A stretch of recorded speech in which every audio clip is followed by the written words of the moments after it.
Bicara soal public speaking ya, lebih suka panggung kecil atau panggung besar, dan kenapa? It doesn't matter panggung kecil atau panggung besar, yang penting setiap panggung itu bisa punya impact. Beautiful.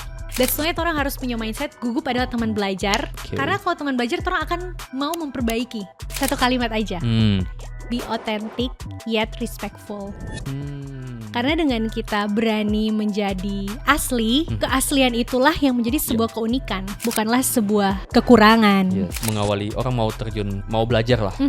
Baik itu dia mau biar berkomunikasi lebih baik, tidak harus menjadi seorang profesional coach, tapi punya basic. Mereka harus mulai dari mana? Ikuti cerita Christy Academy. Oh, langsung ya. Sebelum teman-teman mau lanjut bawa ini podcast, orang baku kenal dulu. Kenalkan, kita nama Rio Pakila, anak muda Manado yang saat ini bekerja di Australia. The Impact Journey Podcast adalah bagian dari Impact Community.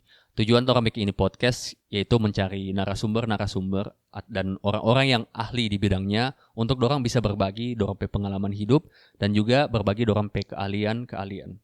Torang berharap platform ini bisa bermanfaat for teman-teman. Karena torang ini baru mulai, jadi mungkin awal-awal torang juga butuh teman-teman bantuan, baik dari kasih komen, kasih feedback, apa yang perlu torang tingkatkan, dan juga pastinya dari sisi narasumber. Jadi kalau ada teman-teman juga punya rekomendasi narasumber siapa yang torang boleh undang, boleh kasih tahu, nanti torang akan pasti berusaha untuk mencari narasumber-narasumber yang ada. Sekian, thank you and enjoy the podcast. Welcome back to the Impact Journey Podcast. Kali ini kita kedatangan tamu yang spesial. Dia ambil bidang di mana itu bidang yang tidak semua orang mau ambil dan berani ambil, tapi kita yakin semua orang butuh. Di bidang di mana ini cocok for teman-teman yang kalau mau presentasi selalu deg-degan, takut bicara, takut ngomong, terus merasa tidak bisa mau bicara di depan umum. Nah, kali ini kita orang petamu ada di bidang public speaking dan dia juga adalah seorang coach di public speaking yang pastinya dia bisa bantu orang-orang untuk tampil percaya diri, bisa punya komunikasi yang bagus dan lebih meyakinkan ketika presentasi. Nah, kita sangat tertarik karena DP journey ini adalah journey yang sebenarnya tidak gampang. Di mana ada fase-fase dia sempat diremehkan karena DP usia yang masih muda, punya tantangan dan harus keluar dari kota Manado dan kembali ke kota Manado membangun karir profesional di dunia komunikasi. Nah, tidak perlu lama-lama, lanjut orang sambut orang sister Christy Lonto. Halo, Impact Podcast dan Rio. Thank you sister so datang. Terima kasih. Dan mungkin kita mau awali first of all our deep condolence of your passing of your so much. Opa. Kita juga berterima kasih walaupun masih dalam keadaan berduka, Christy bisa meluangkan waktu. Kita percaya your grandfather is very proud of you. Amen. Ya, dia lihat dari atas. So karena hari ini orang mau menginspirasi, orang mau berbagi Christy perjalanan hidup, journey and also tips-tips di public speaking. Asik. Okay. Let's do it. Let's do it. Nah, mungkin orang mulai mungkin agak awal aja. Apa sih public speaking itu kalau Christy mau jelaskan Pak teman-teman dong? Oke, public speaking itu adalah sebuah skills. Jadi public speaking bukan sebuah talenta yang tiba-tiba sudah dimiliki oleh seseorang. Tapi bagaimana ketika kita dikaruniakan talenta berbicara, diasahlah menjadi sebuah skills yang dinamakan public speaking. Kalau kita merujuk ke sebuah kamus Merriam-Webster, dikatakan public speaking itu adalah skill ketika kita berbicara lebih dari 2 orang dalam sebuah kelompok. Jadi bukan serta-merta misalkan Rio berdiri di banyak publik baru dibilang oh ini public speaking. Di rumah saja orang sudah melakukan teknik public speaking. Contoh, ketika misalnya Rio atau kita bicara dengan orang papa mama, itu kan sudah 2 orang ya. Ada 3 pemikiran yang berbeda, ada 3 individu yang berbeda, 3 perasaan yang berbeda. Bagaimana semua perasaan dan pemikiran ini bisa disatukan dan mendapatkan sebuah impression yang tepat, itu sudah disebut sebuah public speaking skills. Kalau secara simple kita bisa share, Tuhan kasih orang semua pemikiran yang berbeda-beda, setuju? Tapi bagaimana pemikiran itu dapat disampaikan disitulah pekerjaan seorang coach public speaking itu dibutuhkan. Ya. Oke, untuk berkomunikasi menyampaikan apa yang Ya, biar efektif. efektif. Yes. That's so good. Jadi ternyata public speaking, bicara di depan orang, public speaking bukan berarti di depan banyak orang ya. Ya, Ya bahkan orang berkomunikasi sehari-hari aja itu sudah public speaking. That's good. Bicara soal public speaking ya, lebih suka panggung kecil atau panggung besar dan kenapa? Oke. It's a tricky question ya. Kalau for kita, it doesn't matter panggung kecil atau panggung besar. Yang penting setiap panggung itu bisa punya impact. Beautiful. Karena panggung besar, tapi misalkan kita tidak punya sesuatu yang bisa dibagikan, tidak ada teladan yang disampaikan, itu sama saja dengan nol. Tapi ketika misalkan kita punya panggung yang bagi kebanyakan orang itu kecil, tapi dengan panggung kecil ini kita bisa berdampak besar untuk orang lain, itu sebenarnya esensi yang paling penting. Jadi for kita pribadi, tidak masalah panggung besar atau kecil, karena semua harus dimulai dengan sebuah langkah kecil. Atau ya bisa saja seseorang tiba-tiba mendapatkan peluang yang berbeda atau privilege, tiba-tiba langsung di panggung besar. Tapi apakah impact yang diberikan konsisten, itu yang harus kita jaga. Esensinya dan nilainya. That's so good. Esensinya berdampaknya apa? Betul. So good. Nah, ini kita suka mau go back to your journey nih. Tapi it's a very beginning ya. Sekarang you are a certified public speaking coach. Yes. Kristi yang kecil, ya waktu Kristi kecil, Kristi orang bagaimana apakah dulu itu orangnya pemalu atau cerewet? Seperti apa? Dari kecil memang cerewet. Sangat aktif. Dan kita jarang sekali di rumah sejak kecil. Wow, Jadi kalau dari TK itu pulang sekolah biasanya langsung ikut les. Karena waktu itu my mom selalu mau bikin kita coba hal baru. Mulai les piano, les keyboard, les balet, semua les dicoba. Atau ya les pelajaran, pasti kan orang dulu sekolah-sekolah pasti ada les-les di Ganesha lah, Sempoa lah, banyak sekali ya kalau di Manado. Dan pada saat itu ketika kita pulang sekolah terjadwal. Jadi misalnya hari Senin kita les apa, Selasa les apa. Dan karena kebetulan waktu itu kita papa mama lagi membangun sebuah bisnis, jadi kemanapun dorang pergi kita ikut. Jadi di dalam mobil itu ada baju ganti, ada susu, ada makanan. Wow, dari lumayan sangat very little ya, sangat kecil lah. Ya. Wah, keren juga. Jadi rumah jalan-jalan lah. Jadi rumah jalan-jalan. Foto itu jadi rumah jalan-jalan. Ya kebetulan Kristi orang juga aktif. Iya, sampai saat ini. Saat ini juga masih ya. Iya. Nah, bicara soal masih kecil, tapi sempat kepikiran nggak akan terjun di public speaking? Kepikiran nggak pernah, tapi ternyata perjalanan itu yang membawa kita ada di titik ini. Jadi sejak kecil itu sangat suka datang ibadah, datang acara, dan selalu mau pimpin doa. Wow. Bahkan waktu kecil itu doa makan, kita selalu memvolunteerkan diri. Enci kita Jo. Oh ya, begitu. Wow. Dan kalau di sekolah minggu paling mau duduk di depan. Dengan cita-cita mau jadi penatua anak waktu itu. Wow. Karena lihat kalau orang berbicara di depan umum, kayaknya orang ini punya skill yang kita harus punya, begitu. Jadi sangat. Jadi seorang public speaker dan juga coach, nggak pernah terpikir, tapi sempat terinspirasi waktu kecil. Iya, betul. Tapi kan waktu itu kita tidak tahu apakah ada lesnya, apakah ini sebuah skill atau ini sebuah pekerjaan yang harus dimiliki gitu. Dan beranjak SMP, kita papa itu selalu menjebak dalam hal positif. Jadi tiap kali ada acara atau apa, Kristi Jo MC. Dan itu selalu on the spot. Wow. Jadi memang skill ini awalnya otodidak, akhirnya diasah supaya lebih terarah.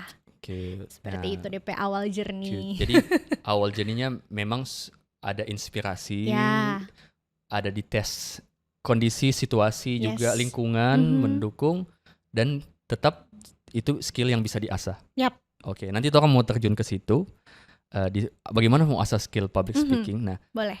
Bagaimana orang lanjut Kristi journey sendiri, ya kan? Jadi lahir Manado sampai SMA ya? Ya, betul. Di Manado, dan kuliahnya di Manado atau di luar? kuliahnya di Jakarta. Jakarta. Waktu itu. Yes. Waktu itu ambil jurusan apa? Accounting. Accounting? Ya. Oh wow, oke. Berbeda ya. Accounting. Di Jakarta? Yes. Oke, universitas mana? Unika Atmajaya. Oke, di Atmajaya. Ya. Itu, nah setelah itu, what did you do setelah S1 ya itu? Apakah Kristi kerja atau kalau kita dengar waktu itu ambil S2 kan? Ya, So betul. what happened after S1? Sebelum ke lanjut S1, kita ceritakan dulu ya kenapa kita boleh pergi Jakarta kuliah di sana. Jadi sebenarnya puji Tuhannya sejak kecil itu Tuhan titipkan di hati kita cita-cita mau jadi dokter. Asik. Tapi pada saat itu untuk menjadi dokter ada beberapa hal yang harus dipenuhi. Dan itu bertentangan dengan idealisme yang kita pegang. Walaupun masih tergolong remaja, tapi kita percaya kalau orang dibesarkan dengan dasar firman yang kuat, orang harus punya integritas yang tinggi juga. Dan saat itu kita menolak segala peluang yang datang dengan berpikir, makanya kita masuk SMA Binsus. Karena pada saat itu ada info yang bilang kalau masuk Binsus kelas A 5 besar otomatis dapat jalur undangan. Wow, oke. Yeah. And I did it. You did it, ya. Yeah. Tapi Tuhan tidak kasih kesempatan untuk masuk di kedokteran. Dan pada saat itu kita coba sampai titik paling terakhir itu tes T2. Tapi puji Tuhannya tidak lolos lagi karena Tuhan punya rencana yang lebih indah dibandingkan kita punya rencana pribadi. Akhirnya kita mau coba tes kedokteran di luar kota. Tapi ternyata semua fakultas di kedokteran sudah tutup pada saat itu. Tinggal ada satu kesempatan di Unika Atmajaya jurusan accounting. Wow, sangat berbeda ya. Berbeda, karena orang di Binsus langsung kelas IPA, ya kan? Terus tiba-tiba kita kuliah jurusan IPS, yang dimana kalau Rio ingat, oh ya guys, fun fact, orang dua teman SMA. Yes. Waktu SMA orang ada pelajaran mulok, pelajaran accounting. Mem Jacqueline waktu itu. Yes, itu pelajaran yang paling kita nggak suka. Wow, tiba-tiba kita kuliah lah di tempat ini, yang ternyata mengubah mindset bahwa apapun visi yang Tuhan kasih, apapun rencana yang Tuhan kasih, yang perlu orang lakukan adalah taat ikuti saja. Betul. Dan kalau pertanyaan Rio tadi, setelah S1 itu ngapain? Kita sempat kerja di salah satu startup di Jakarta sebelum lanjut ke S2. Setelah kerja, tapi itu tidak lama durasinya, kita langsung lanjut S2. Dan akhirnya waktu S2 itu ada cerita unik juga. Kita tes di dua universitas, satunya negeri, satunya swasta. Dan yang negeri ini sangat privilege lah kalau orang bisa masuk di sini. Dan puji Tuhan pada saat itu kita lulus yang di negeri ini. Tapi setelah kita gali-gali informasi tentang universitas ini dan bagaimana teknik belajarnya di sana, kita lebih suka yang swasta karena lebih banyak praktikal, lebih banyak visit company-nya, lebih banyak networking-nya. Tapi kalau yang di negeri itu teorinya yang cukup ketat. Di negeri itu accounting juga?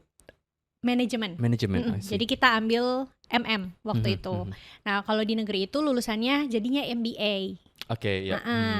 Tapi kita nggak ambil karena setelah kita riset lebih jauh, kayaknya yang kita butuhkan bukan yang di sini. Bukan berarti itu tidak lebih baik ya dari yang swasta, tapi kebutuhannya tidak di situ pada saat itu. Jadinya kita ambil yang swasta. Dan puji Tuhannya awalnya terasa mulus sampai akhirnya ada beberapa struggles, dan salah satu yang struggles paling tinggi saat itu karena untuk di swasta itu kelasnya itu campur. Jadi ada yang sudah tahapan menengah lah, so top tier, jadi middle top tier. Jadi misalkan yang punya jabatan manajer, sudah punya bisnis. Ini S1 or S2. S2, pas lanjut S2. Jadi waktu itu yang menjadi struggles paling kuat adalah kita seorang fresh graduate yang pengalaman kerja masih minim, lanjut S2 bertemu dengan orang-orang yang sudah capable di bidangnya masing-masing. Tapi pada saat itu kita melihat teman-teman ini sebagai peluang untuk belajar. Dan akhirnya struggles bukan datang dari lingkungan teman-teman, tapi dari salah satu dosen waktu itu. Yang karena ya mungkin pandangan kalau muda harusnya cari kerja dulu lah baru S2. Itu kan pemikiran-pemikiran yang selama ini orang sering temui. Tapi ya puji Tuhannya atas berkat Tuhan juga semua itu bisa terlewati. Wow, looking back dulu. Ya. Berarti Torang kan satu angkatan by the Yeah. way kan, tadi Kristi so mention di Binsus, Mm-mm. torang lulus 2013 Ya. dan when you mention juga accounting, Mhm. tapi awalnya mau ke kedokteran. Kedokteran.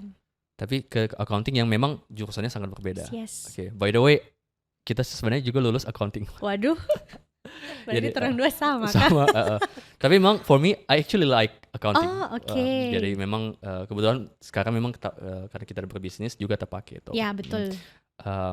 The different aja kita memang suka. Nah, tapi interestingly, Kristi Journey itu awalnya mau ke kedokteran. Ya. Apakah itu memang sudah ada Kristi sendiri yang suka Mhm. atau dari faktor lingkungan atau keluarga yang pengen Kristi untuk ambil kedokteran?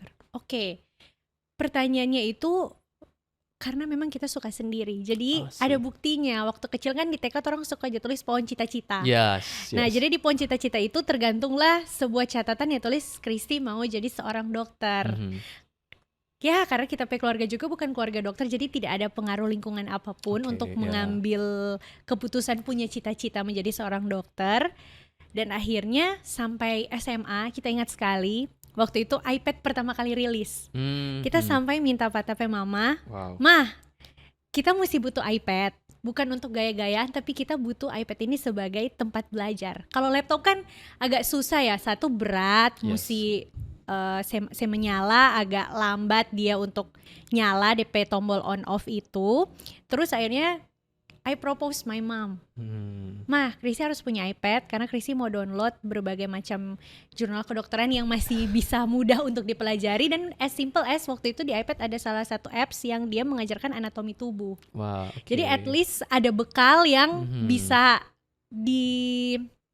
ditawarkan ketika mau ambil cita-cita yang orang cita-citakan dari kecil. Jadi kita sangat serius waktu itu dan sangat kecewa luar biasa karena Ya. tidak mendapatkan peluang yang kita pikir Mhm. semua yang sudah disiapkan ini bisa menjawab semua cita-cita yang ada. Tapi kan Oke. rencana Tuhan lebih indah dari apa yang orang rencanakan, dan saya sangat bersyukur sih untuk hal itu. Oke. Dan ini luar biasa ya. Sedikit sharing, Torang juga ada kemiripan. I actually wanted to be a doctor. Oke. Ada kemiripan karena kalau kita punya papa adalah seorang fisioterapis. Oke. Jadi sebenarnya kalau sisi lingkungan Ada. dorongan, dan memang dulu itu kalau kita pergi tapi papa kerja di rumah sakit Kando itu lingkungannya dokter semua. Ya. And that inspired me to be a doctor. Dokter. Anyway, Oke. but I end up in business and accounting. Nah, tapi looking back, how do you trust the process? Bagaimana karena dapat lihat sangat serius. Yes. Ya kan, masuk ya waktu itu binaan khusus, ya kan, serius untuk mau ke kedokteran, tapi jalan tertutup ya kan. Ya, betul. You even try twice ya, ya kan. Tapi bagaimana dan Kristi itu melewati kekecewaan itu? Oke. Ya, ada yang bisa Kristi share? Ini kalau bicara lebih ke spiritual journey. Bisa. Jadi sebenarnya kalau orang bicara terbuka ya, saat itu kita papa mama ternyata sangat berniat untuk kita lulus di kedokteran. Dan mereka mencoba segala hal yang bisa mewujudkan cita-cita dan mimpi itu. Okay. Tapi pada saat itu kita berdoa ke Tuhan. Tuhan, kalau memang Kristi mau masuk kedokteran, Tuhan tahu apa yang sudah Kristi siapkan. Tapi Kristi tidak mau masuk karena ada intervensi manusia. Okay. Dan saat itu Tuhan jawab, kita ndak masuk di situ karena diintervensi Tuhan. Dan gimana bisa trust proses itu karena Tuhan yang jawab semuanya. Dan pada saat itu kita pun sampai membuat sebuah nasar, Rio. Yeah. Tuhan, kalau misalkan kita lulus kedokteran, kita mau jual kitab handphone. Waktu itu pakai BlackBerry kan, zaman-zaman SMA, Yes. orang pakai Zaman BlackBerry. itu. Yang saat itu kayaknya anak-anak muda lagi hype sekali tuh pakai BlackBerry, dan kita nasar ke Tuhan, Tuhan kalau kita lulus kedokteran, kita akan belajar semaksimal mungkin sampai di titik terakhir, tapi kita jual TP BlackBerry untuk kita perasa terima kasih dan ke Tuhan, karena kita butuh handphone lah orangnya pada saat itu. Tapi akhirnya Tuhan tidak jawab doa sesuai kita keinginan hati. Tapi atas kebaikan Tuhan juga kita merelakan handphone itu terjual, dan kita digerakkan hati Tuhan untuk datang ke Panti Estela Malalayang untuk pertama kalinya. Jadi kalau Rio tanya bagaimana bisa trust the process dan being grateful setelah kekecewaan yang terbesar itu, exactly. Karena Tuhan bawa kita ke panti itu dan kita melihat orang punya harapan bukan untuk pilih cita-cita lagi, tapi pilih antara hidup atau mati. Dan mereka masih usia yang sangat kecil, orang-orang tuanya yang menjaga hanya bergantung pada sebuah iman dan pengharapan. Dan ketika kita lihat situasi itu, kita jadi bersyukur bukan atas penderitaannya adik-adik ini, tapi bagaimana orang melihat bahwa Tuhan sudah punya rencana yang paling indah buat orang hidup. Jadi follow Christ aja. Dan waktu itu kita sempat masih negosiasi dengan Tuhan, kita mau kuliah accounting 1 tahun, habis itu kita mau coba lagi kedokteran. Dan Tuhan intervensi lagi, Rio. Jadi pada saat itu ketika kita kuliah 1 semester, 2 semester ya, Tuhan kasih kita beasiswa ketika kuliah. Karena waktu itu di KTP kampus ya, waktu S1 ada sebuah apresiasi dari kampus kalau orang mencapai IPK sekian, orang dapat beasiswa. Nah puji Tuhan waktu itu tercapailah IPK tersebut. Dan sebagai apresiasi juga dari KTP Mama, jadi biaya kuliah yang harusnya dibayarkan KTP Mama kasih ke kita, bukan ke kampus. Itu sebagai tanda apresiasi orang tua, walaupun ini bukan journey yang Kristi mau, tapi dia mau melakukan yang terbaik karena Tuhan sudah melakukan lebih baik dan paling terbaik untuk kita lebih dulu. Begitu. Jadi itulah yang membuat kita ambil keputusan nggak usah melawang lagi. Kalau Tuhan sudah tempatkan di sini, pasti ada jalannya. Dan memang di jalan belok-belok. Abis dari accounting, pindah manajemen marketing, kerja di komunikasi. Soalnya yang tinutuan. Betul, tapi pindah-pindah. Speaking of that, jadi memang Kristi mengalami yang Kristi bilang spiritual journey.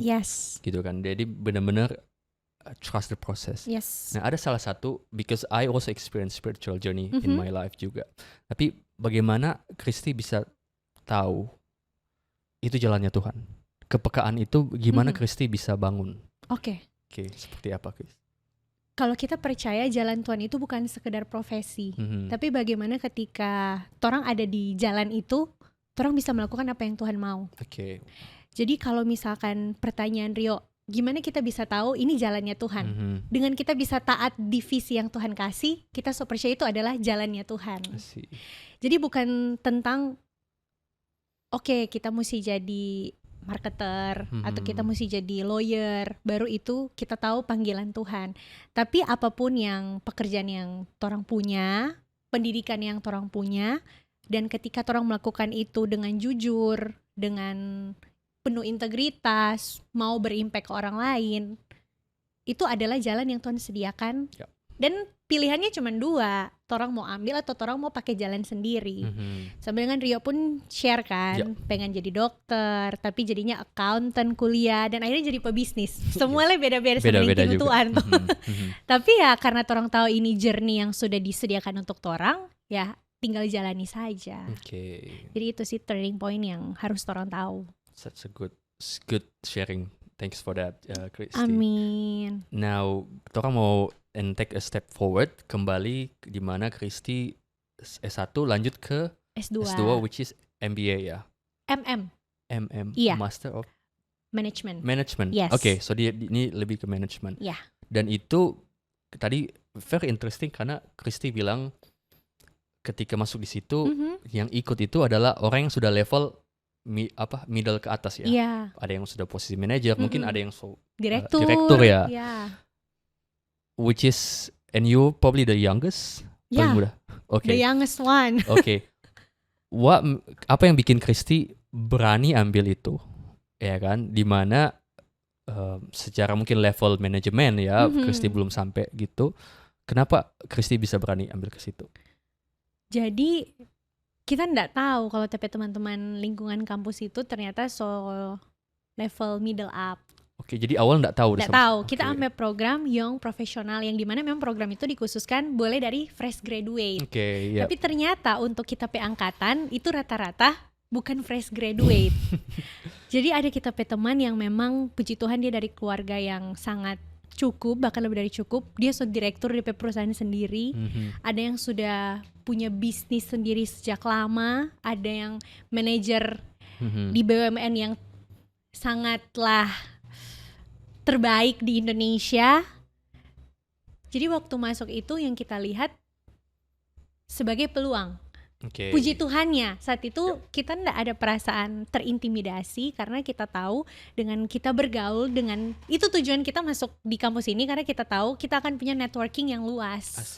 Jadi kita akan mengambil banyak pelajaran, cara berpikir, cara ambil keputusan dari teman-teman yang sudah lebih dewasa, sudah lebih matang, sudah lebih berpengalaman dari kita.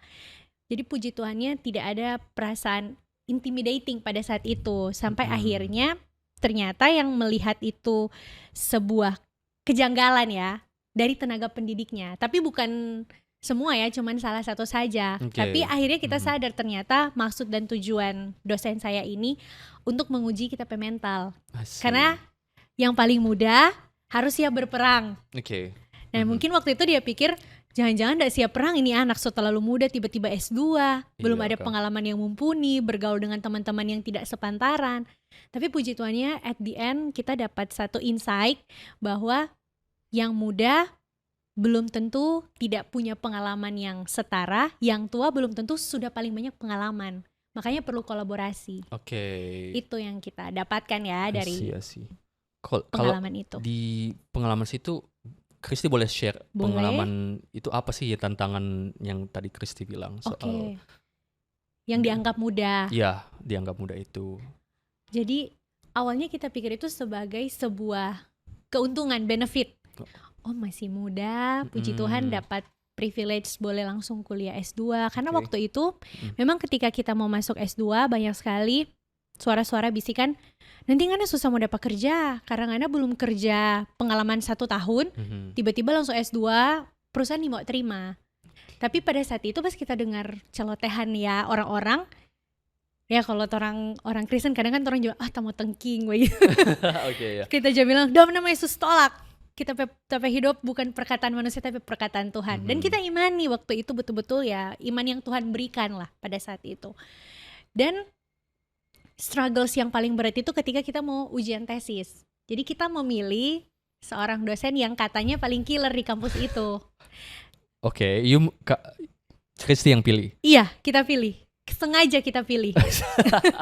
Sengaja? Sengaja, karena waktu S1 kita pun dapat dosen killer. Tapi atas kasih karunia Tuhan berhasil. Berhasil juga. Dan waktu itu yang kita lihat kalau dosen killer itu orang lebih disiplin, teliti. Bahkan waktu itu kita preskripsi waktu S1 lulus nilai A tanpa revisi at all. For the very first time di kita kampus. Dan kita melihat kalau sampai S2 pun kita memilih dosen dengan karakter yang sama, kita akan mendapatkan benefit yang sama juga. Asik. Jadi itu kita tujuan memilih dosen ini. Kalau beliau yang terkenal killer, biasanya disiplin, konsisten, detail. I really like this one karena pasti orang nih mau ribet. Iya. Nih mau cari gampang lah. Paling ya apalagi so tahu kok dosen killer kayak mau pilih. Tapi Kristi malah memilih yang sulit karena Kristi melihat benefits. From that, which is bisa lebih disiplin.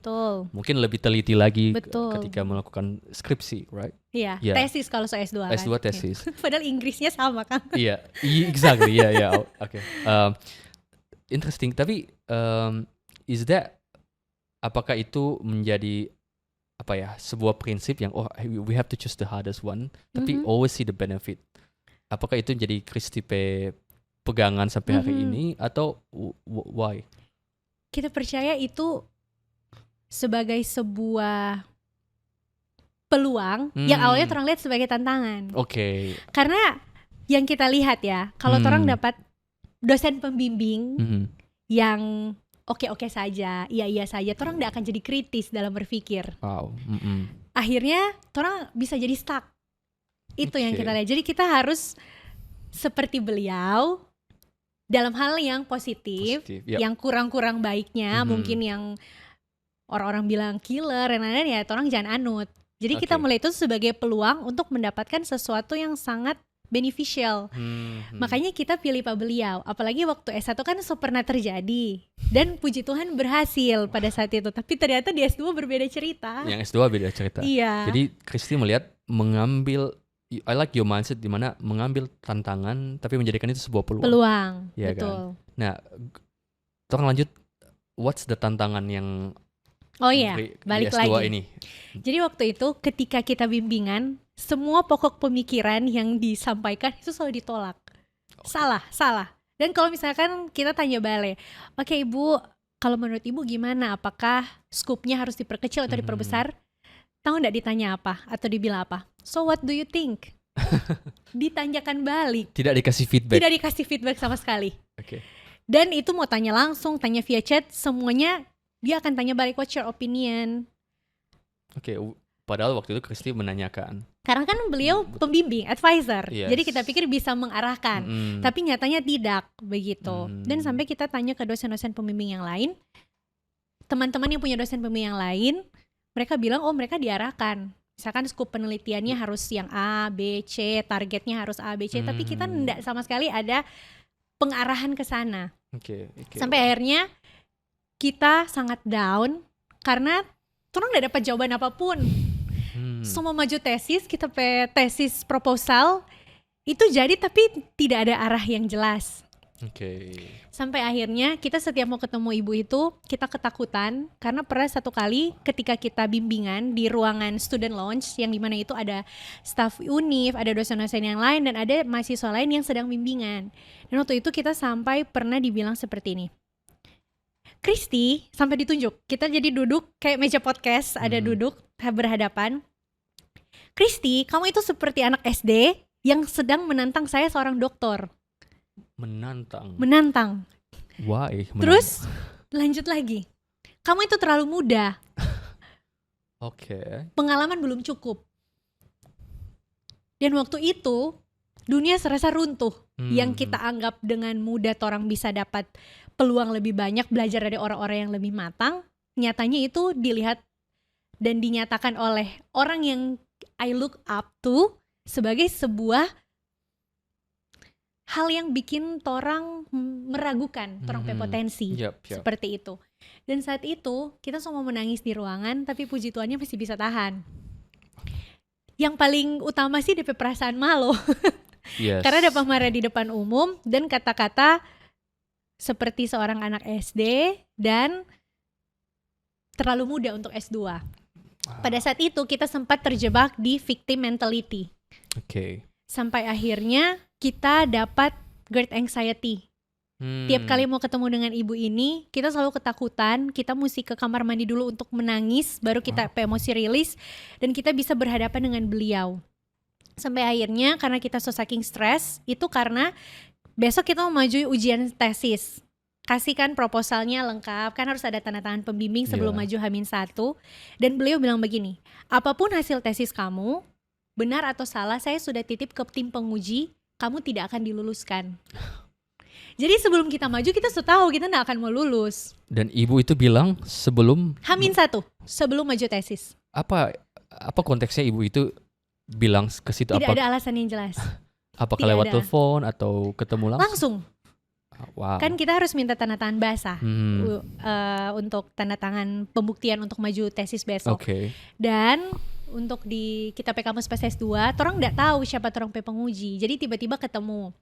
Dan ada satu penguji internal, satu penguji praktisi. Ketika selesai presentasi, kan orang bisa raba-raba, oh dosen ini suka pak orang penelitian, satu enggak. Dosen praktisi itu sangat positif. Karena bukan orang. Oh ya, kita sebut tapi nama kampus. Boleh kasih tit? Nanti di. Jadi waktu itu catat ya, Riz. Catat ya, asik. Jadi waktu itu kita nggak tahu siapa kita penguji. Tapi dosen yang internal awalnya oke, tapi jadi tidak oke dan ternyata diumumkan memang tidak lulus. 2 kali kita ujian tidak diluluskan. Dengan alasan yang tidak jelas. Kita pun pikir pasti kita dosen pembimbing nggak asal-asalan. Pasti ada niat di balik ini yang bikin kita lebih baik lagi ke depannya. Walaupun awalnya kita sangat terjebak di victim mentality, kita merasa tidak berharga, kita merasa tidak layak untuk S2, kita merasa aduh bahkan kita kok terlalu muda, kan kita ada ambil ini, sekolah ini, kita teman-teman kata dorong so lebih berpengalaman, kenapa kita terlalu pede mau ambil kelas ini, begitu. Tapi pada saat itu puji Tuhannya setelah akhirnya kita minta ganti pembimbing. Dan surprisingly ketika menguji, tahu enggak? Dia jadi TP dosen penguji. Oh wow, oke. Itu plot twist yang sangat luar biasa. Jadi awalnya beliau adalah pembimbing, tidak diluluskan 2 kali. Beliau titip ke dosen pengujinya. Terus ketika diminta ganti, beliau menjadi dosen penguji. Dan hasilnya puji Tuhan lulus. Lulus. Asik. Dan itu kita pas lihat, aduh ini kita dapat prank atau bagaimana ya? ketika tahu beliau yang jadi. Padahal kita sangat down sekali. Ya Tuhan, kenapa ibu ini lagi? Aduh, so gak mau lulus ini toh. Mari kita gak berani bilang, cuma di dalam hati ada perkataan itu. Dan waktu itu tahu nggak? Kita langsung chat kita pe mama yang nguji Kristi dosen ini. Kita pe mama langsung down juga karena takut kita makin down. Tapi puji Tuhannya lulus. Dan setelah lulus itu ketemu lagi ibu itu peluk pak kita. Wow. Jadi dia enggak dengan kata-kata tapi dengan pelukan itu kita merasakan sesuatu. Akhirnya Kristi bisa. Enggak dengan kita pakai kacamata, tapi dengan kacamata kita pakai dosen ini. Untuk tidak punya victim mentality. Jadi dia sebaking kita terjerumus di mentality victim itu sebelum kita masuk ke dunia kerja. What changed? Kenapa ibu itu? I don't know. You don't know. Harus sampai hari ini. Kita percaya itu kuasa doa. Kita percaya itu kuasa doa dan resilience. Kita percaya meskipun tidak terlihat secara kasat mata karena tidak bertemu tiap hari, tapi dengan ibu itu melihat orang tetap maju. Meskipun sudah dibilang H-1 tidak akan lulus, tapi tetap datang sidang berkali-kali. Tidak pernah mengumpat atau misalkan melakukan hal-hal yang aneh karena ada gosipnya banyak yang suka pecahin DP ban oto dan lain-lain. Karena memang punya karakter yang sangat tegas dan lugas sampai dibilang dosen killer waktu itu. Tapi ya puji Tuhannya bisa terlewati. Asik. Wow, oke. Sampai ibu itu peluk.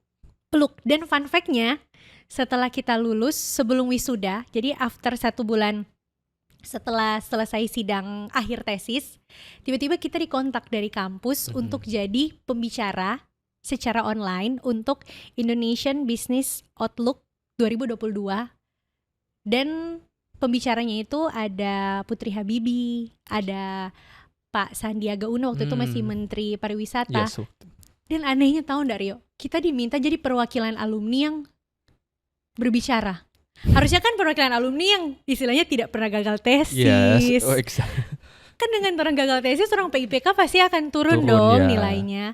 Dan kita bingung, ada apa ini? Yang kontak pun bilang atas saran ibu ini, kita dosen pembimbing ini. Dia yang rekomendasi. Dan waktu itu plot twist kan? What a plot twist ya. Dan kita kaget sekali waktu itu. Wah, luar biasa. Jadi awalnya sempat digagalkan, tidak lulus 2 kali. Bahkan I'm sorry to say, di depan umum seakan-akan dipermalukan. Dibilang masih muda. Terus tidak akan lulus. Padahal baru mau ikut tes, ya kan. Sudah dibilang kamu apapun yang terjadi kamu benar atau salah kamu tidak akan lulus. Dan diminta ganti, tapi eventually ibu itu jadi penguji. You pass, Kristi lulus.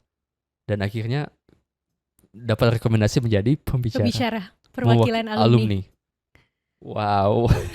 Itu plot twist dan kita percaya itu kuasa Tuhan. Dan bagaimana anak muda tidak tawar hati. That's so good. Tetap Have you ever thought of giving up? Pernah mau menyerah gak pas ketika apalagi 2 kali gagal? Puji Tuhan tidak pernah. Karena kita punya privilege yang Tuhan kasih lihat orang tua.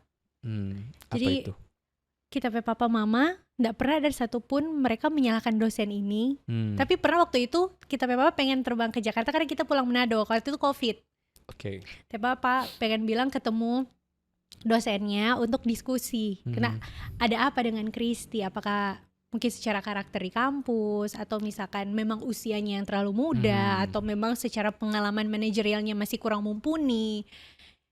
Tapi akhirnya kita papa mengurungkan niat karena di dalam mindset papa dengan mama itu tenaga pendidik nggak mungkin mendidik untuk menggagalkan, pasti untuk membuat seseorang berhasil, tapi dengan caranya mereka. Makanya sebagai murid ikut saja.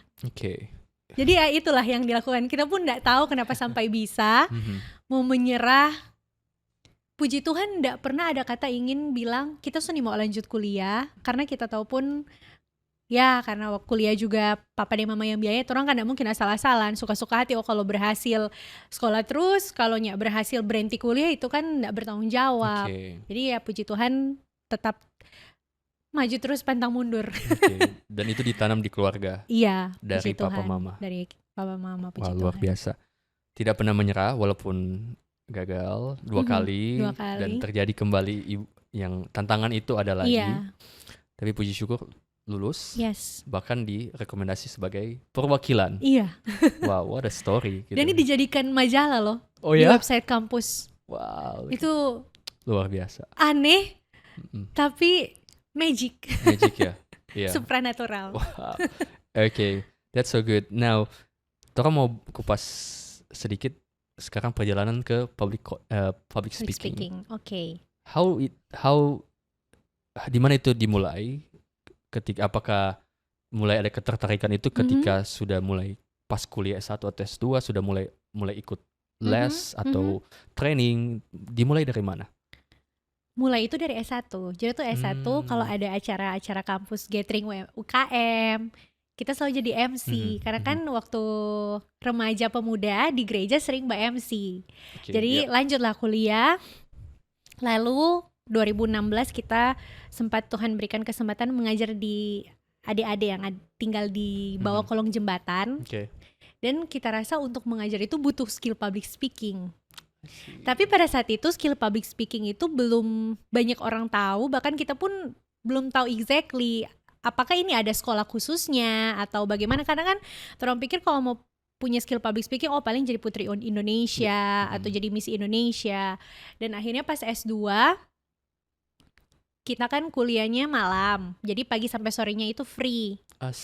Dan kita scroll Instagram, kita ketemu salah satu public speaking course namanya Talking, yang punya itu Edwin Parengkuan sama Becky Tumewu. Dua-dua orang Manado, tapi yang news anchor, yang presenter yang berhasil lah di ibu kota.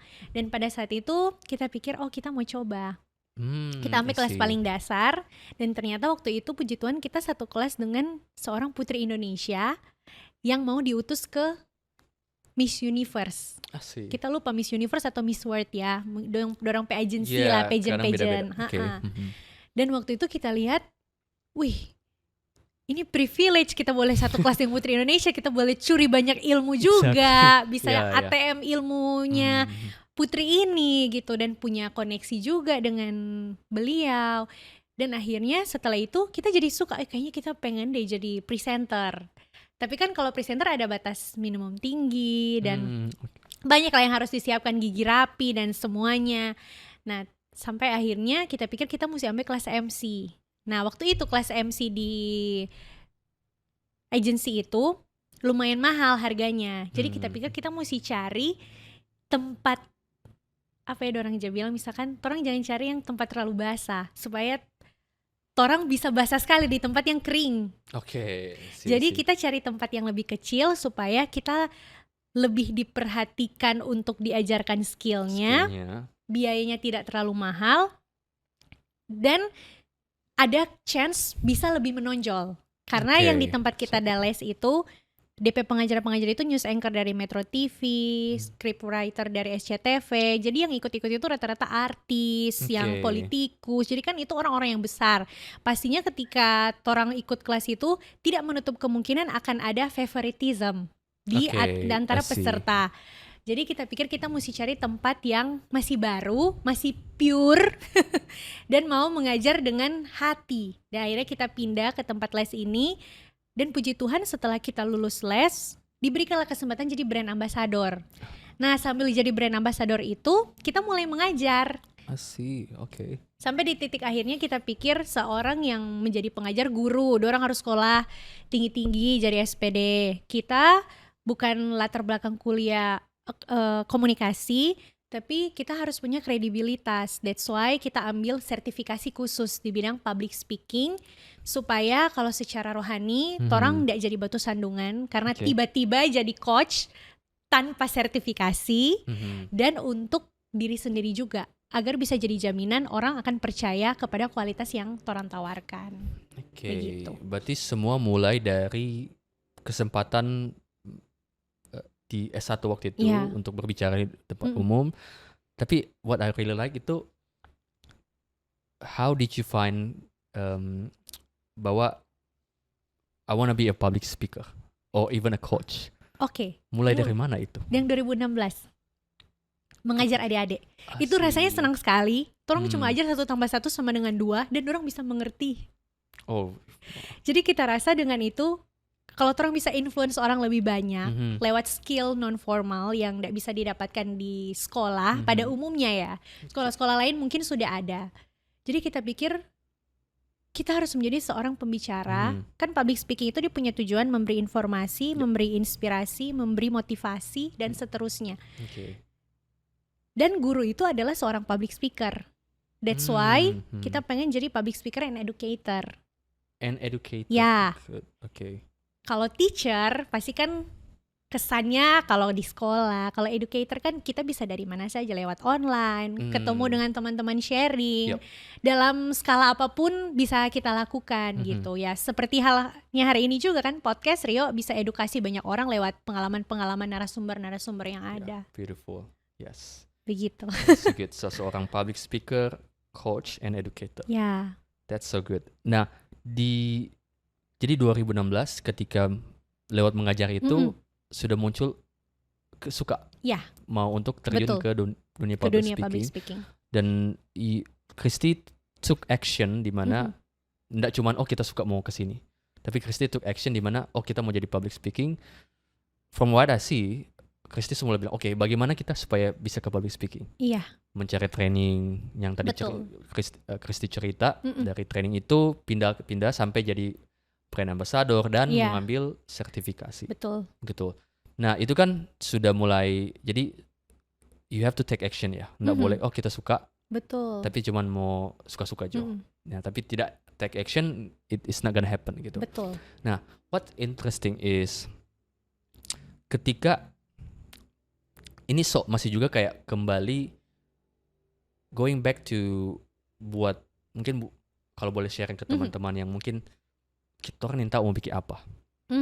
Jadi kayak mungkin ada yang mau kuliah, tahu mau ambil kuliah apa. Betul. Ataupun sudah lulus kuliah tapi tahu mau bikin apa. Karena mungkin tidak dapat pekerjaan. Ya kan? Dorang tidak mengetahui arah hidup gitu. Betul. Kan. Apa Christy pesaran? Christy mau bilang kalau orang mungkin teman-teman yang dorang mau cari arah hidup kita mesti bagaimana? What should they do? Apakah dorang mesti explore atau apa yang tips-tips yang Christy bisa sharing? Satu-satunya cara yang kita bisa sampaikan ke Rio dan teman-teman hanya tanya Tuhan. Even kayak contoh orang dua, so tahu apa yang orang mau, ujung-ujungnya nggak ke sana. Iya betul juga. Jadi harus tanya Tuhan. Setelah orang tahu siapa orang pencipta, orang akan tahu sebagai ciptaan orang harus ngapain. Dan harus punya identitas diri yang asli. Artinya tidak dipengaruhi oleh lingkungan, situasi, musim kehidupan, pekerjaan bahkan, atau ketenaran, atau harta melimpah, tapi seotentiknya torang. Dengan itu torang akan tahu, saya suka ini, punya passion itu, saya punya skill di bidang ini, so apa yang harus dilakukan? And then harus punya networking yang membangun, konstruktif. Artinya kalau konstruktif kan di dalam itu ada kritik, ada saran, bukan berarti yang toxic positivity. Semuanya oke, padahal jatuh ya. Gitu. Wow, jadi tadi Christy share, definitely ask God, tanya Tuhan, have your identity, know more about yourself, ya kan. Juga networking. Harus juga networking yang lingkungan yang membangun ya. Betul. Nah dari situ berarti Christy setelah ambil sertifikasi, itu sertifikasi untuk bisa sebagai coach. Ya. Sebagai seorang public speaker. Nah itu orang yang contoh mau menjadi seperti Christy Yes. gitu. Step yang dorang mesti baking apa? Kalau Christy bisa kasih saran, if you like to be either a coach atau memang public speaker, step-step yang teman-teman di luar sana harus ikuti bagusnya bagaimana? Ya. Oke, yang paling pertama teman-teman harus ambil kelas non formal di bidang public speaking, MC, moderator atau apapun. Setelah itu harus terjun ke lapangan. Jadi untuk mengambil sertifikasi ada syarat. Kita harus punya pengalaman sebagai seorang MC, moderator, atau public speaking coach di dalam lingkungan yang bukan profesional ya. And then orang bisa ambil sertifikasi. Jadi mulailah dari cari dulu siapa yang akan menjadi mentor. Kalau kita cari dulu mentornya. Mentor public speaking yang orang mau. Terus lanjut orang cari wadahnya, tempat course-nya di mana. Orang terjun secara langsung tanpa bayaran. Jadi waktu itu kita hampir 1 tahun volunteer. Jadi MC, moderator, public speaking trainer itu volunteer. Baju sedia sendiri, makeup sendiri, materi bikin sendiri, riset sendiri. So you don't get anything gitu? No, nggak dapat apapun. Dan setelah 1 tahun kan masih gratis. Nah setelah itu akhirnya adalah yang memberikan apresiasi, puji Tuhannya. Dan akhirnya setelah 2 tahun punya pengalaman public speaker baru ambil sertifikasi. Karena di sertifikasi itu kita diuji. Jadi ada ujiannya, kalau nggak lulus nggak dapat juga. Dan setiap 3 tahun harus diperbaharui. Jadi setiap 3 tahun ada ujian lagi, apakah masih relevan, apakah skillnya masih terus diasah. Jadi kita bisa tetap sesuai dengan zaman, tetap terupdate skillnya yang 3 tahun lalu pernah diuji coba. Gitu. Wow. So don't worry sih guys. Wow, itu lumayan detail loh. Ya. Oh, so good, dari memang orang yang sudah melakukan itu. Iya. Bukan abal-abal ya. Iya, bukan. Ya. Ya, jadi kita sangat kagum dengan because I also follow your journey gitu kan. While kita di Aussie kita Christy sudah ikut coaching ini, dia sudah di public speaking dan I'm very inspired. Puji Tuhan. Amin. Orang boleh baku dapa. Sama-sama menginspirasi. Iya, boleh baku dapa di Manado and can do this podcast. Going back to yang tadi 1 tahun. Ya kan, karena benar-benar Christy mengikuti public speaking. Di mana 1 tahun itu tidak ada dapat bayaran. Iya. Ya kan, volunteer. Betul. Begitu. Apakah berarti so you have to ada sacrifice yang you have to make gitu kan. Betul. Seberapa penting sih orang harus juga punya ini gitu kan. Karena banyak juga orang yang cuma mau terima. Ya. Ya kan. Nah, seberapa penting sih 1 tahun itu membentuk Christy dan apa dampak yang Christy rasakan hari ini? Oh, penting sekali. Orang akan jadi tahu orang mau jadi public speaker yang seperti apa. Public speaker yang punya jati diri bagaimana, orang akan tahu siapa lingkungan yang betul-betul mensupport orang pe pekerjaan, dan orang tahu bagaimana menilai orang pe diri. Jadi jangan selamanya digratiskan, karena setiap skills itu butuh apresiasi, bukan hanya uang, tapi bagaimana orang bisa berelasi dengan orang yang tepat, itu adalah nilai yang tidak bisa ditukarkan dengan uang juga. Dan untuk bagaimana orang bisa menjadi seorang a good public speaker or profesi apapun ya, memang harus berkorban lebih dulu. Contoh, kadang kan kalau orang interview kerja, ditanya lah sama recruiter, apa yang akan diberikan ke perusahaan ini, atau kenapa mau melamar di sini? Orang jawaban, karena mau cari pengalaman. Sebagai pihak company kan nggak mau dong terima ini perusahaan bukan tanpa uji coba. Jadi sebelum orang terjun ke dunia yang orang mau, orang harus berkorban melakukan dulu apa yang dibutuhkan oleh dunia ini. Jadi itulah yang kita pikir harus orang pupuk, dalam artian jangan cuman mau terima, tapi harus kasih. Selebihnya untuk penerimaan itu urusan yang di atas, kedaulatan Tuhan gitu. Jadi Tuhan yang akan bawa orang ketemu dengan relasi yang tepat, dengan wadah yang benar. Karena dengan masa 1 tahun kita gratiskan, Tuhan filter semua. Rekan kerjanya, teman-teman seperjuangannya yang masih bertahan sampai saat ini, Tuhan filter semuanya dan akhirnya membawalah sampai saat ini. Ketika kita pun puji Tuhan membangun Cerita Christy Academy, kita tidak akan membawa dampak-dampak yang menurut kita pada saat itu tidak baik. Tapi bukan menutup kemungkinan juga ini sudah sempurna. Pastinya harus ada kritik dan saran yang harus diterima dan kita evaluasi dan olah supaya at least tidak merugikan kehidupan orang. Wow, jadi setahun itu proses yang cukup penting, Yes, sangat penting ya. penting banget. Penting untuk Christy menemukan mau jadi seperti apa public speakingnya, dan juga ada proses-proses yang memang Christy harus lewati. Yes, Ya. setuju. Now, it's very interesting. Dari situ, ketika sudah menjadi public coach yang juga punya sertifikasi, ya kan, sudah pengalaman yang ada di Jakarta, sekarang kembali ke Manado. Why? Kenapa balik ke Manado? Apa memang ada panggilan untuk kembali ke Manado, atau seperti apa? Kenapa bisa kembali ke Manado? As simple as mau menghormati orang tua. Saat itu alasannya karena hanya mengikut permintaan kita papa mama. Karena kita kakak adik cuma 2. Kita anak pertama perempuan tapi adik cowok. Dan dua-dua orang so berkarir kuliah semua di Jakarta. Papa dan mama sisa sendiri. Dan waktu itu sebenarnya itu bukan topik yang serius ya kita mama sampaikan. Tapi kita anggap itu sebagai sebuah keseriusan. Karena kita datang dari keluarga yang sangat demokrat. Jadi apapun dalam keputusan hidup itu selalu diberikan ke orang anak-anak. Jadi misalkan nih ada pilihan A, B, C, papa dan mama itu nggak pernah intervensi, mereka hanya mengarahkan, tapi keputusan mau ambil yang mana itu selalu orang. Sampai dorang ada permintaan, berarti ini ada hal yang urgent dong. Walaupun cara bicaranya itu nggak serius.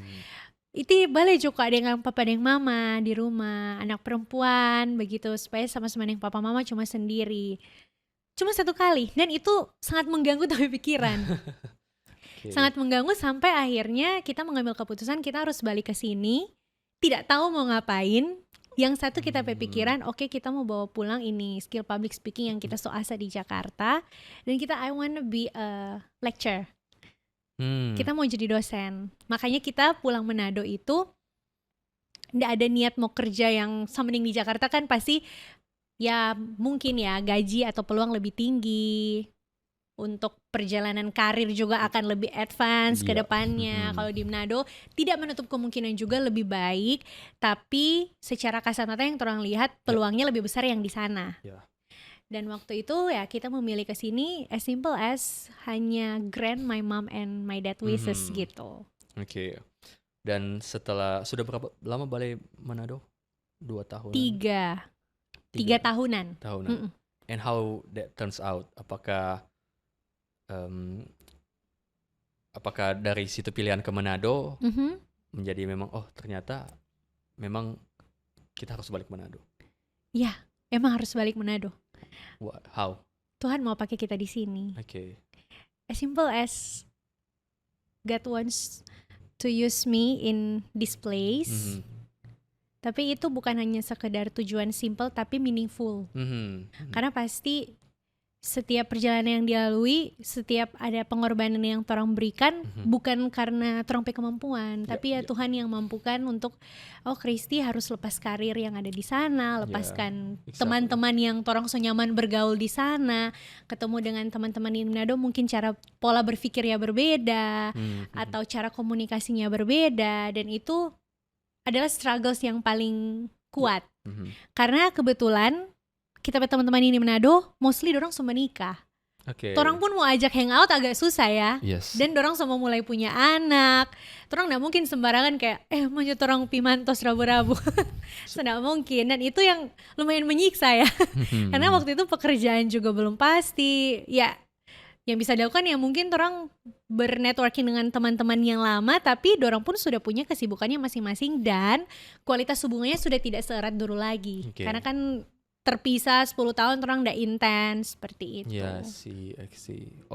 Dan pada akhirnya awalnya memang tidak punya plan untuk kembali ke Manado, sekarang sudah ada. Jadi kita nggak ada plan tapi Tuhan ada plan. Dan plan itulah yang terjadi. Jadi setelah itu karena kita tipe orang yang harus plan. Akhirnya Tuhan ajar, boleh nangannya sekali-kali jangan kontrol apapun. Sampai kita sangat suka sekali ada satu lagu rohani, Hillsong punya In Control. Jadi di dalam segala area hidup itu hanya atas kontrolnya Tuhan. Dan itu sangat susah loh Rio. Wow. Apalagi mungkin ya, orang kan merantau, jadi harus atur diri sendiri, mesti tahu makan, stimulus makan pagi apa, makan siang apa, jajan mesti pas. Jadi so terbiasa planning everything. Especially anak pertama. Nah, especially anak pertama. Itu harus independen ya. Aduh, oke. I can feel it. I'm also the oldest. Ya, jadi ya bisa relate ya. Bisa relate banget. Tapi ya just trust God, He's in control. In control. Yes. Jadi sekarang di Manado sudah punya plan untuk ke depan mau apa. Nah, interestingly, sudah 3 tahun di Manado and you actually just release your book. Ya. Wow. Puji Tuhan. Oke. Boleh sharing sedikit, how did it start? Gimana ini dimulai menulis buku? Apakah pas so di Jakarta so ada planning untuk menulis buku atau pas so di Manado? Begitu. Gimana dimulai? Pas so di Manado. Pas so di Manado. Ini spiritual journey juga. Oh wow. Jadi waktu itu kita pernah didoakan oleh Pastor Michael bulan around Agustus 2024. God wants use you in literasi. Oke, sih. Kita pikir literasi keuangan dan publication. Kita pikir jurnal. Tetrompe pikiran kan terbatas ya dengan apa yang Tuhan mau sediakan. Dan waktu itu kita pikir ada satu lagi, kamu akan berelasi dengan salah satu penerbit buku. Oke. Kita pikir kita suka berbicara, tapi jujurnya kita nggak suka menulis. Kita suka tulis diary ya, cewek-cewek toh suka orang tulis diary. Tapi kalau untuk materi dan lain-lain karena kita terbiasa public speaking mentor, jadi terang PowerPoint kan biasanya poin-poin, bukan yang narasi, deskripsi seperti itu. Dan akhirnya kita hanya oke, Tuhan, karena Tuhan selalu bikin surprise, Tuhan selalu cut off rencana-rencana yang terang buat, kita percaya nanti akan ada jalannya. Dan akhirnya bulan Februari 2025 tiba-tiba kita dikontak oleh kita POPA yang beliau juga ambil certified public speaker. Dulunya pernah menjabat wakil gubernur di periode 2010-2015. Ditawarkan, Kristi, mau ndak tulis buku kolaborasi dengan Opa di bidang public speaking? Dan pada saat itu kita pikir, aduh tulis bagaimana ini? Kita ndak ada pengalaman jadi writer dan lain sebagainya. Akhirnya dibilangnya, oh jadi editor aja dulu. Jadi kita pikir kan ya paling revisi-revisi singkat gitu. Dan waktu itu cuma dikasih waktu 2 minggu. Pada saat yang bersamaan kita lagi berangkat keluar kota ikut conference, dan conference itu padat. Jadi agak susah. Tapi puji Tuhannya Tuhan mampukan karena orang mau ya. Jadi apapun akan orang lakukan. Biar so talalala, biar so mangantuk. Waktu itu udah puasa lihat orang conference. Jadi kayak badan lemah, pikiran so lelah. Dan ada di luar kota kan kalau pulang rumah, apalagi di rumah sendiri puji Tuhan ada makanan tersedia di meja. Kalau orang kan sendiri kan banyak pikiran apa yang harus orang siapkan. Dan akhirnya kita pikir kalau Tuhan kasih kesempatan dan pernah didoakan seperti itu, pasti akan ada jalannya. Jadi hanya terus melakukan apa yang menjadi kita pepar. Dan akhirnya Opa bilang, ngana jadi penulis kedua nih. Asik. Jadi semakin giat lah. Semua dibaca, itu ada berapa ratus halaman. Kita baca semua satu-satu, kita perbaiki, kita tambahkan insight yang praktikal, yang biasa dilakukan. Dan akhirnya jadilah itu buku. Torang submit H-1 deadline. Jadi kan dari penerbit biasa ada deadline tuh kalau orang merencanakan publish sesuatu. Dan terjadilah buku ini. Dan saat ini pun kita sedang mencatat buku kedua. Jadi just wait for it. By the way. Bersama juga dengan beliau. Beautiful. Nah, you have the book. Ada yes, of course. Mana ya bukunya? Kayaknya tadi kita udah bawa. Coba deh that's okay. Boleh dibantu? Boleh banget. Oh iya, it's back. Tadi niatnya mau kasih surprise ke Impact Podcast. Ini bukunya. That's so good. Masih ada plastik. Masih baru loh. Masih baru guys. Ya, masih baru. Jadi coba Kristi pegang supaya diarahkan ke kamera. Jadi public speaking, seni berbicara yang menginspirasi. Jadi Kristi jadi salah satu juga penulis kedua. Betul. Dan ini sudah mau ada Buku kedua. Buku kedua. Wow, luar biasa. Nah, Tuhan. kalau teman-teman pengen belajar dan Mhm. pengen dapat buku ini, boleh kemana? Boleh ke Shopee. Shopee ya? Langsung ke link penerbitnya, Oke. Diva. Penerbitnya namanya Diva Pustaka. Oke. Atau kalau mau offline, khusus yang di Manado. Jadi kita Hmm. stok juga di rumah. Oke, bisa ya. Bisa. Oke, nanti orang bantu taruh DP link di podcast ya. Boleh. Tolong dibantu ya, Terima Riz kasih. dan Vano. Terima Terus kasih dan- banyak loh. Ya, nanti juga how to reach to you. Nanti Mm-mm. at the end of this podcast orang taruh bagaimana sih mau kontak Yes. Kristi buku dan mungkin sesi mentoring atau Mhm. coaching ya. Now beautiful. Nah, going back to something yang I really like itu Kristi mendapat profesi dari Profesor ya. profesor ya dari Pastor Michael Iya. soal bahwa akan didoakan bahwa akan literasi Mhm. ya kan, dan it happens Iya. gitu. Seberapa Kristi percaya dengan profesi ini gitu kan? Apakah ketika didoakan Kristi langsung mencari harus cari publikasi, penerbit penerbitnya, atau Kristi biarkan let it go, let it flow lah, Let it flow. gimana Kristi merespon ketika dapat itu? Awalnya kita respon pas lagi didoakan kita buka mata. Kayak refleks, kayak berpikir. Dan manusia kadangkala terong logika itu, bukan kadangkala ya, harus logika itu sebenarnya mengafirmasi iman, bukan menolak iman ya. Dan waktu mendengar itu, kita terbuka mata dan kayak, masa le Tuhan? Karena ada traumatik sedikit waktu tulis tesis tuh. Iya. Tuhan baru ada pengalaman kurang baik waktu itu, tapi akhirnya Tuhan jadikan indah. Dan pada saat itu kita pulang, kita langsung doa, Tuhan, kalau memang Tuhan mau bawa kita jadi penulis, please equip me, perlengkapi dengan caranya Tuhan. Tapi jujur kita nggak mencari sesuatu yang spesifik, misalkan belajar menulis atau anything, nggak. Cuman hal simple, setiap habis baca Alkitab, kita catat ulang. Asik. Jadi misalkan orang baca Mazmur 91, apa yang kita dapat itu kita catat. Seperti renungan pribadi. Itu hal simple yang bisa dilakukan. Dan akhirnya mempermudahlah ketika dapat kepercayaan, tiba-tiba menulis dan deadline cuma 2 minggu. Wow, 2 minggu? 2 minggu. Jadi bukunya sebenarnya draftnya sudah ada, tapi karena kita penulis kedua kan orang harus memperlengkapi harus revisi dan lain sebagainya. Jadi itu harus detail untuk part yang itu. Dan untuk kalau pertanyaan apakah kita percaya Tuhan. Kita percaya Tuhan pun memberikan karunia orang berbeda-beda, bernubuat, mengajar. Dalam hal ini Rio juga sebagai educator juga, kita juga sebagai educator, dan Pastor Michael sebagai seorang prophet. Jadi kita percaya ketika kita melihat profesi ini disampaikan oleh orang yang betul-betul takut akan Tuhan. Jadi dia mencerminkan Tuhan di dalam kehidupannya. Jadi ketika disampaikan pesan itu, kita agree. Ketika orang agree atau orang sepakat, itu akan terjadi. Tapi ada satu step lagi, do it. Iya kan, tanpa iman tanpa perbuatan kan mati gitu. Jadi semua pun nubuatan kalau orang terima dan orang ada chance tapi orang tidak lakukan, ya terlewatkan saja begitu. Wow, that's so beautiful. Nah, our God is beautiful, right? Amen. Beautiful. Orang so get to know a lot of your journey. Wow, daging semua tadi. Aduh, ya kan? Especially, tulang ada enggak?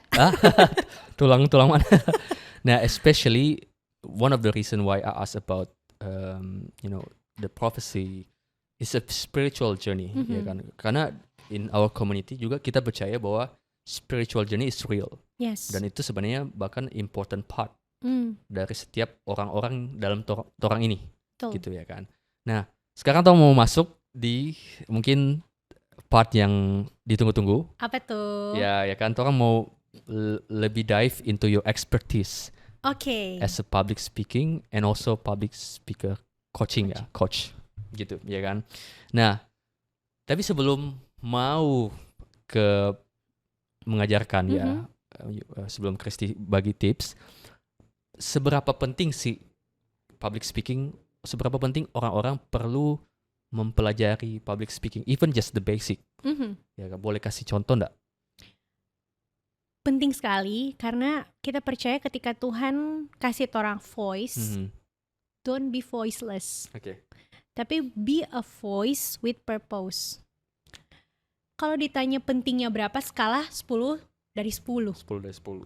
Karena dalam kehidupan sehari-hari, orang berbicara. Berbicara itu kan bisa verbal atau non-verbal.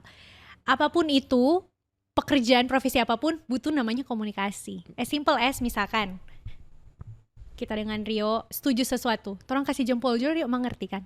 Oke. Apalagi orang bisa berbicara dengan efektif. Yep. Contoh, saat ini ketika pergantian presiden yang baru, banyak kabinet-kabinet yang lalai dalam skill komunikasi dan akhirnya menimbulkan bencana komunikasi bagi bangsa ini. Oh my god. Miskomunikasi itu bukan hanya merusak hubungan personal tapi bisa merusak hubungan bangsa loh. Exactly. That's why orang butuh ambasador, iya kan? Orang butuh kedutaan untuk menjadi perwakilan suatu negara, menjadi komunikator negara tersebut kepada negara di mana dia bernaung gitu. That's why kalau pertanyaannya public speaking apakah penting? Sangat-sangat penting. Sangat penting, ya. Dia bisa membangun dan bisa menjatuhkan juga. As simple as orang perkataan. Yes, I see. Now, wow, tadi you just hit me with itu bisa perkataan apalagi dari seorang pemimpin ya kan ke bawahannya gitu kan, itu bisa membangkitkan atau bahkan menjatuhkan ya kan, memecahkan. Nah, kalau ada orang yang mau awal-awal belajar public speaking ya kan, apa normally kesalahan-kesalahan orang ketika terjun di public speaking atau mereka mau belajar public speaking ya kan, kesalahan-kesalahan apa yang biasa diawali gitu kan? Oke, sebenarnya itu dimulai dari mitos. Satu-satunya yang bikin orang tidak mau berbicara di depan publik adalah tidak percaya diri. Oke. Tapi tidak percaya diri itu datang dari berbagai mitos. Satu, banyak orang merasa orang yang harus punya skill public speaking itu kalau dia sudah menjabat sebuah posisi yang tinggi. Oke. AKA leaders. Padahal setiap lapisan kedudukan itu butuh namanya skill public speaking. Orang meeting nggak mungkin leader semua. Dia butuh partner kerjanya, butuh bawahannya, butuh pendapat orang-orang sekitarnya. Jadi mitos ini harus dipatahkan. Terus yang kedua, banyak orang menganggap public speaking itu sudah dari lahir. Padahal itu skill yang harus dilatih. Kadang-kala kan dia kok so jago bicara dari kecil. Padahal ada, sama yang Rio bilang tadi, ada proses behind the scene sampai seseorang itu bisa menjadi komunikator yang handal. Dan part yang paling ketiga, as simple as tidak mau coba. Karena untuk menjadi seseorang yang expert, pasti ada trials yang tidak langsung berhasil. Dan itu pun kita alami sendiri. Pertama kali kita jadi MC, kita pakai celana tiba-tiba robek, kita pakai hairdo tiba-tiba putus karetnya. Dan itu 5 menit sebelum naik panggung. Tapi puji Tuhannya tertolong, tapi bikin hilang fokus. Tapi dulunya menganggap itu pengalaman yang memalukan. Tapi ketika kita menjadi public speaking mentor, akhirnya pengalaman itu relevan dengan teman-teman yang baru mau belajar. It's okay kalau pernah gagal, karena ketika orang berhasil terus, orang gak akan bisa relate dengan orang-orang yang mulai dari nol. That's why kita percaya Tuhan kasih banyak kegagalan-kegagalan itu untuk membuat orang-orang lain merasa it's okay kalau jatuh, tapi harus bangkit. Kalau dulu orang jatuh kong stuck di situ, ya salah diri sendiri. Begitu. So good. Nah, itu banyak kesalahan-kesalahan yang pemula.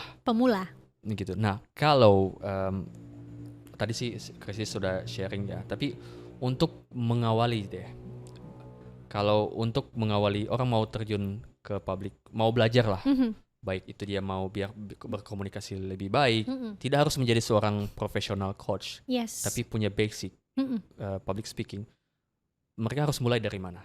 Ikuti cerita Christie Academy. Oh, langsung ya? Kita soft selling dulu ya. Tadi hard selling. Jadi DP tips kalau mau mulai jadi seorang public speaker, paling utama itu mesti cari mentor. Karena sebagus apapun tempat lesnya, tapi kalau mentornya tidak mau mengajar dengan baik, pasti orang gak mau jadi. Jadi itu karena kita punya pengalaman, kita cari mentor dulu. That's why kita pilih course itu yang kita bilang tadi, ada Kak Edwin Paringkuan, Kak Becky Tumeo, karena kita so melihat bagaimana dorang menjadi seorang public speaker. Nah, that's why teman-teman juga pilih dulu lah mentornya. Kemudian tetapkan apakah kalau misalkan mentornya punya wadah tempat belajar, ikuti saja. Tapi kalau enggak, ikuti saja juga di tempat yang lain. Tapi untuk feedback yang personal dan intens, minta dari mentor yang orang percayai. Seperti Rio banyak mementorkan anak-anak. Nah, pasti kan orang look up to you gitu. Jadi finding the right mentor itu important untuk orang yang baru memulai. Yes. Oke, good.